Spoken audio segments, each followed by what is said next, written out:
నమస్కారం. ద డిబేట్కు స్వాగతం. భిన్నమైన దృక్కోణాల విశ్లేషణ వేదిక ఇది. సాధారణంగా మనం ఒక వస్తువునో లేదా ఆస్తిని కొనాలనుకున్నప్పుడు కొంచెం బేరమాడతాం కదా. ఉదాహరణకు మీరొక ఇల్లు కొనాలనుకుంటున్నారు అనుకుందాం. అవును, రియల్ ఎస్టేట్లో అది చాలా సహజం. రైట్. ఆ ఇంటి ప్రస్తుత మార్కెట్ ధర 1,60,00,000 అనుకోండి.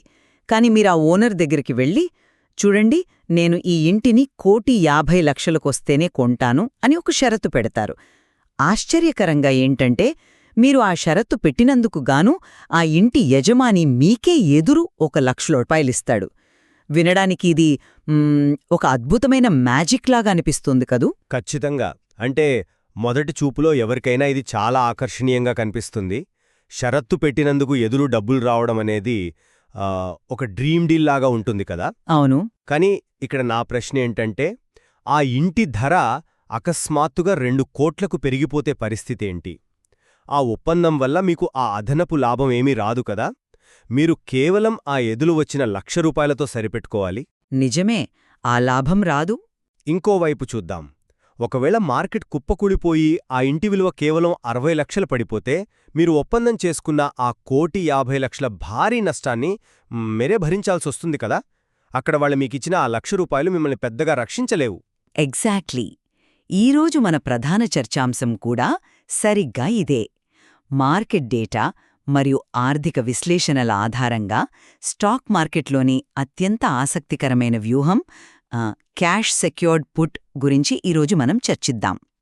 ఈ పద్ధతిని నేరుగా షేర్లు కొనడం కంటే ఎంతో సురక్షితమైనది అని చాలామంది అంటారు.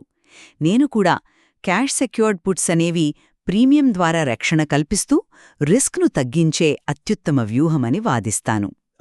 మరియు నా వాదనేంటంటే, పరిమిత లాభాలను ఇస్తూ మరియు స్టాక్ పతనమైతే ఉండే భారీ నష్టాలను చూస్తుంటే, ఈ వ్యూహం ఒక కృత్రిమ భద్రతను, అంటే ఫాల్స్ సెన్స్ ఆఫ్ సెక్యూరిటీని మాత్రమే కల్పిస్తుందని నేను విశ్లేషిస్తాను.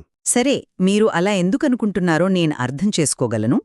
కానీ ఈ వ్యూహాన్ని ఒక ప్రాక్టికల్ కోణంలో చూద్దాం.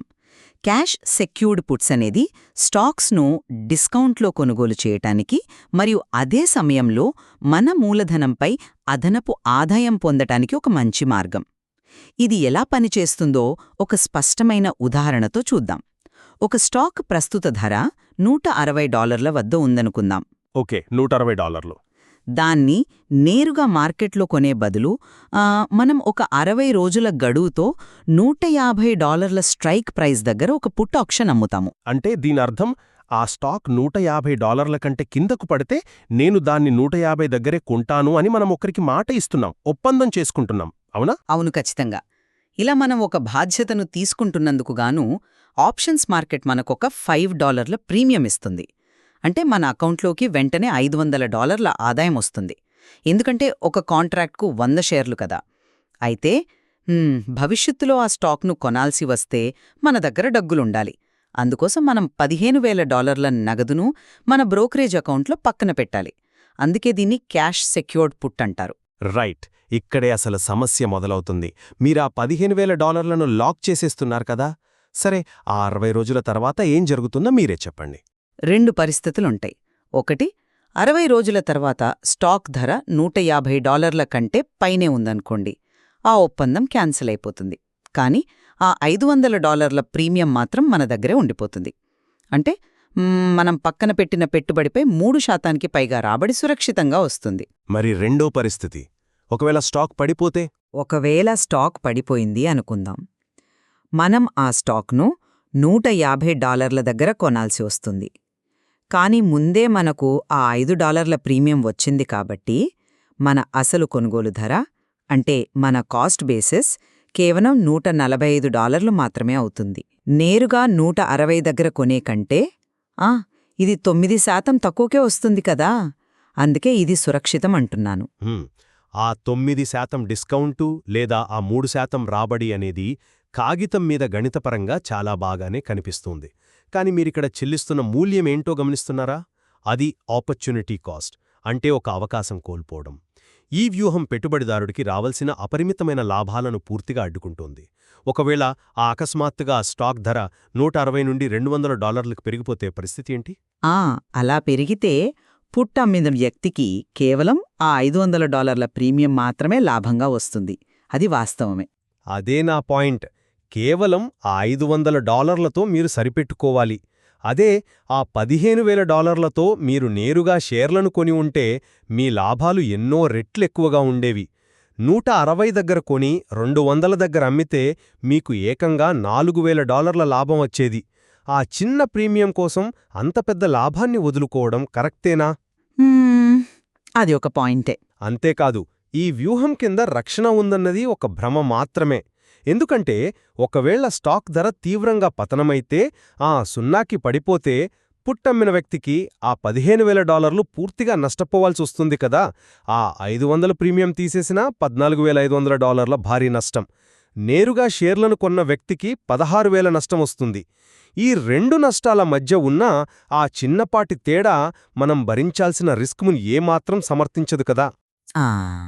అది ఒక ఆసక్తికరమైన పాయింట్, కానీ దాన్ని నేను ఇంకో కోణంలోంచి వివరిస్తాను.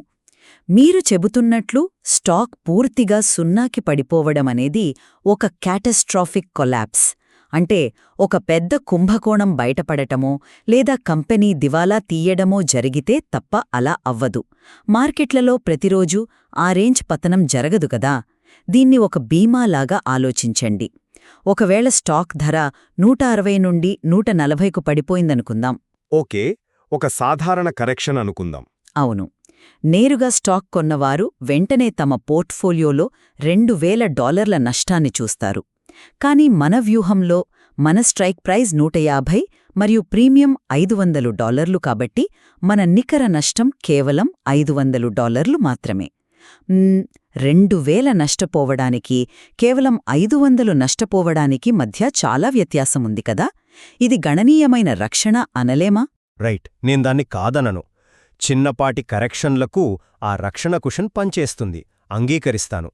కాని ఒక retail investor cash secured put అమ్మినప్పుడు తన అకౌంట్లోని $15,000 భారీ మూలధనాన్ని ఒకే ఒక్క స్టాక్ మీద లాక్ చేస్తున్నాడు. క్యాటాస్ట్రాఫిక్ కొలాప్స్ ప్రతిరోజూ జరగకపోవచ్చు, కాని ఆ స్టాక్ 50% పడిపోతే మీ వద్ద ఉన్న ఆ $500 ప్రీమియం అనేది సముద్రంలో నీటి బొట్టులాంటిది. పతనం తీవ్రమైనప్పుడు ఈ వ్యూహం మిమ్మల్ని అస్సలు రక్షించలేదు. మీ ఆందోళన సరైనదే. అయితే ఇక్కడే మనం ఇంకో వెసులుబాటు గురించి మాట్లాడుకోవాలి. అదే స్ట్రైక్ ప్రైజ్ ఎంపిక. నష్టభయం గురించి అంతలా ఆందోళన చెందే వ్యక్తి మరింత భద్రత కోసం చాలా దూరం వెళ్ళి, అంటే far out of the money strike price ఎంచుకోవచ్చు కదా. అంటే $150 దగ్గర కాకుండా ఇంకా కిందికి వెళ్లమంటారా? అవును.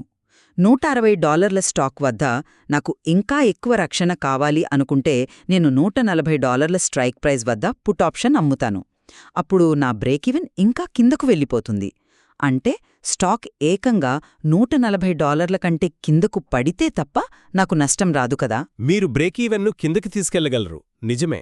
కాని ఇక్కడ మీరు ఒక ముఖ్యమైన పాయింట్ మిస్ అవుతున్నారు. మీరు $140 స్ట్రైక్ ప్రైజ్ ఎంచుకుంటే లభించే ప్రీమియం ఎంతుంటుందో చూద్దాం.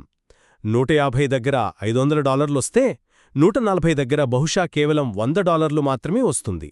అంటే మీ $14,000ను 60 రోజులపాటు బ్లాక్ చేసి మీరు పొందే రాబడి కేవలం 0.78%.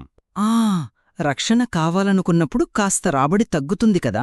తగ్గుతుంది, కాని ఇంత తక్కువ రాబడి కోసం అంత పెద్ద మొత్తాన్ని లాక్ చేయడం వృధా కాదా? అదే మీరు 160 వద్ద పుట్టమ్మితే $700 పైనే వస్తుంది, కాని అక్కడ రక్షణ ఉండదు.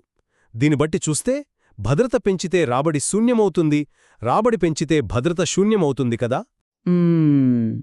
మీ వాదనతో నేను ఏకీభవించలేకపోతున్నాను. ఎందుకంటే మీరు కేవలం గడువు ముగిసే సమయానికి, అంటే ఎక్స్పైరేషన్ అప్పుడు జరిగే పరిస్థితిని మాత్రమే విశ్లేషిస్తున్నారు. ఆ 60 రోజులు పూర్తయ్యే వరకు మనం వేచి చూడాల్సిన అవసరం లేదు. ఆప్షన్స్ ట్రేడింగ్లో అత్యంత శక్తివంతమైన అంశం ఒకటుంది, అదే థీటా డికే, అంటే సమయ ప్రభావం. ఇది చాలా కీలకమైన పాయింట్, కాస్త వివరిస్తారా? తప్పకుండా. ప్రతిరోజు గడుస్తున్న కొద్దీ, ఆ గడువు తేదీ దగ్గరపడుతున్న కొద్దీ స్టాక్ ధరలో భారీ మార్పులొచ్చే అవకాశం తగ్గిపోతుంది. ఒక చేతిలో ఉన్న ఐస్ ముక్క ఎలాగైతే మెల్లగా కరిగిపోతుందో, ఆప్షన్లో ఉన్న టైం వాల్యూ కూడా అలాగే కరిగిపోతుంది. మనం ఆప్షన్ను అమ్మాం కాబట్టి దాని ధర పడిపోవడం మనకు లాభమిస్తుంది. అంటే స్టాక్ ధర ఎటూ కదలకుండా అక్కడే స్థిరంగా ఉన్నా కూడా లాభం వస్తుందన్నమాట. అవును, ఎగ్జాక్ట్లీ. మీరు 160 దగ్గర ఒక ఆప్షన్ను $7కి అమ్మాము అనుకుందాం. 30 రోజులు గడిచాక స్టాక్ అక్కడే ఉన్నా సరే ఆప్షన్ విలువ $5లకు పడిపోవచ్చు. అంటే మీరు ఏమీ చేయకుండానే కేవలం సమయం గడిచినందుకు ఆప్షన్ విలువలో సుమారు 30% క్షీణించింది. మీరు కావాలనుకుంటే వెంటనే ఆ ఆప్షన్ను కొని క్లోజ్ చేసి లాభం బుక్ చేసుకోవచ్చు. ఈ వ్యూహంలో గెలిచే అవకాశాలు చాలా ఎక్కువ. ఆ తీటా కాన్సెప్ట్ లాజికల్గా కరెక్ట్. కానీ మీరిక్కడ ఇంకో అతిపెద్ద ఫ్యాక్టర్ను విస్మరిస్తున్నారు. అదే ఇంప్లైడ్ వొలటిలిటీ లేదా ఐవి. ఈ వొలటిలిటీ అనేది రెండు వైపులా పదునున్న కత్తిలాంటిది. ఒకవేళ మార్కెట్లో అకస్మాత్తుగా ఆందోళన చెలరేగి వొలటిలిటీ పెరిగితే ఏమవుతుంది? వొలటిలిటీ పెరిగితే ఆప్షన్ల ప్రీమియంలు పెరుగుతాయి కదా, అది సాధారణమే. అవును, స్టాక్ ధర మారకపోయినా కూడా ఆప్షన్ విలువ అమాంతం పెరిగిపోతుంది. మీరు $7లకు అమ్మిన ఆప్షన్ ఇప్పుడు $10 లేదా $12లను చూపుతుంది. దీనివల్ల గడువు ముగిసే వరకు వేచి చూడకముందే మీ పోర్ట్ఫోలియోలో తాత్కాలిక నష్టాలు కనిపిస్తాయి కదా. మీ వొలటిలిటీని ఒక ముప్పుగా చూస్తున్నారు. కాని ఇక్కడే మనకొక అద్భుతమైన అవకాశముంది. వొలటిలిటీ అంటే మార్కెట్లో ఉండే భయం. భయం ఎక్కువగా ఉన్నప్పుడే ఆప్షన్ ప్రీమియంలు పెరుగుతాయి. కాబట్టి ఐవి శాతం ఎక్కువగా ఉన్నప్పుడే మనం మార్కెట్లోకి ఎంటర్ అవ్వాలి. అంటే భయం ఉన్నప్పుడు అమ్మి అది తగ్గాక కొందామనుకుంటున్నారా? కరెక్ట్. దీన్నే ఐవి క్రష్ అంటారు. ఒక చిన్న ఉదాహరణ చెప్తాను. ఈ మధ్య ఒక టెక్నాలజీ స్టాక్ ఐవి పర్సెంటైల్ 66% వద్ద ఉంది. అంటే ప్రీమియంలు చాలా ఎక్కువగా ఉన్నాయి. ఆ స్టాక్ $17 దగ్గర ఉన్నప్పుడు 47 రోజుల గడువుతో పుట్ ఆప్షన్లను $1.30 చొప్పున అమ్మినట్లు నేనొక మోడల్ చేశాను. ఓకే, మోడల్ ప్రకారం ఆ తర్వాతేం జరిగింది?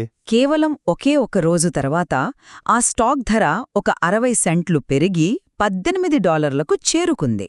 మార్కెట్లో ఆ భయం మాయమైపోయింది. వొలటిలిటీ క్రాష్ అయిపోయింది. దీనివల్ల నేనమ్మిన ఆప్షన్ల విలువ కేవలం ఒక్క రోజులోనే $1.05లకు పడిపోయింది. అంటే ఒక్కరోజు వ్యవధిలోనే సుమారు $300 లాభం. మనం గడువు వరకు వేచి ఉండకుండా లాభం బుక్ చేసుకోవచ్చు. అది వినడానికి చాలా బాగుంది. కానీ మీ ఉదాహరణలోనే నా వాదనకు బలం గురికింది. ఆ స్టాక్ ఒకే రోజులో $17 నుండి $18లకు పెరిగింది కదా. మీరు 10 కాంట్రాక్ట్లు అమ్మారంటే సుమారు $17,000లను బ్లాక్ చేశారు.